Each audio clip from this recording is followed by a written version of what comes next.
Bienvenidos a Ideas Bricoleras en un nuevo capítulo de Bricotrucos. Como ya sabéis, estos bricotrucos, esta sección, se trata de utilizar ciertas técnicas que no son muy científicas o muy ortodoxas para solucionar ciertos problemas, ¿no?, que van surgiendo a medida que vamos avanzando en nuestros pequeños proyectos, sobre todo cuando somos novatos y desconocemos un poco lo que estamos haciendo. Nos imaginamos una cosa y después nos sale otra.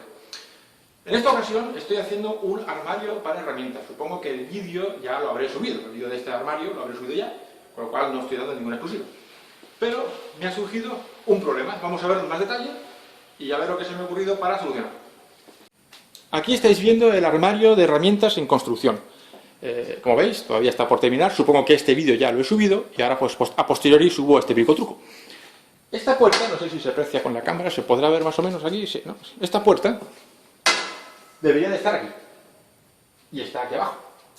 Entonces digo, ¿pero por qué? Si yo cuando soldé las bisagras puse un montón de espacio y un montón de separadores para que esto se me quedase como yo quiero que se me quede, y luego cuando terminé de soldar se me vino esto aquí abajo. Vamos a ver qué es lo que ha ocurrido, que me imagino que es algo que yo no he tenido en cuenta. Bueno, pues aquí tenemos la bisagra en cuestión y fijaros la holgura que tiene en su eje. Esto es lo que a mí me provoca que, claro, yo cuando monté la bisagra estaba así. Cuando quité los sargentos y quité toda la historia, cedió. Entonces, pues digo yo, ahora ¿cómo hago para que esto no me... ¿Cómo elimino yo este juego? Hombre, siempre puedo cambiar el buje que va por dentro y toda la historia, pero bueno, eso es un rollo, porque es desgraciar una bisagra. Así que se me ha ocurrido una cosita, que no sé si será lo más ortodoxo, pero vamos a ver si funciona. Bueno, lo primero que voy a hacer es poner la puerta donde yo quiero que esté. Vamos a coger un sargento de estos, que esto es más fácil a la hora de regularlo. Lo vamos a poner aquí. Ahí. Y vamos a llevar la puerta a donde queremos. Aquí. Aquí. Bueno, no nos pasemos después. Comprobamos que hay margen. Así la vamos a dejar. Y una vez que tenemos la puerta como queremos que se nos quede, esa es la idea, vamos a hacer la fullería o la trampa. La voy a explicar primero. Como sabéis, el problema está aquí. Vamos a intentar llevarnos esto a donde nos interesa y poner un punto de soldadura entre el cuerpo de la bisagra que está sujeta a la parte fija y el buloncito de en medio. Ojo de no irnos más arriba, que si no la puerta no girará. Vamos a intentar poner una soldadura justo aquí. Ahí en medio, en esta junta de aquí debajo. Sin llegar a tocar, sin tocar la arandela siquiera. En la posición que a nosotros nos interesa tener la puerta.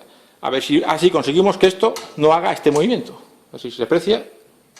A ver si conseguimos que se quede así, que es donde queremos para que la puerta no se nos quede fea.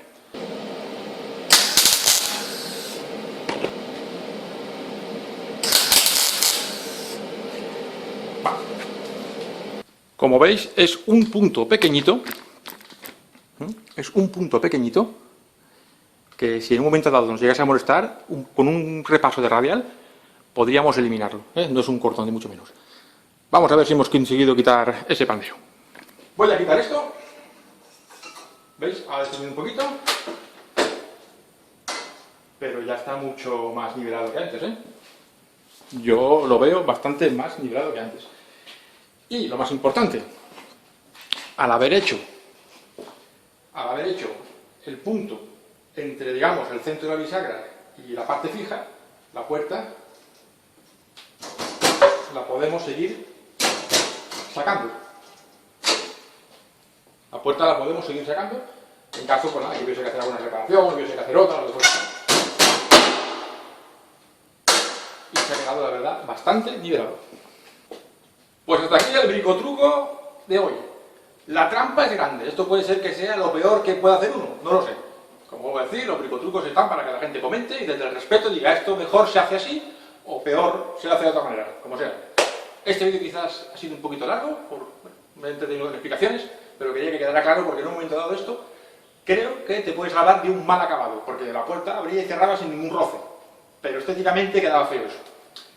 Hasta pronto y espero que os haya gustado esta cosa que no sé si está bien o está mal. Adiós.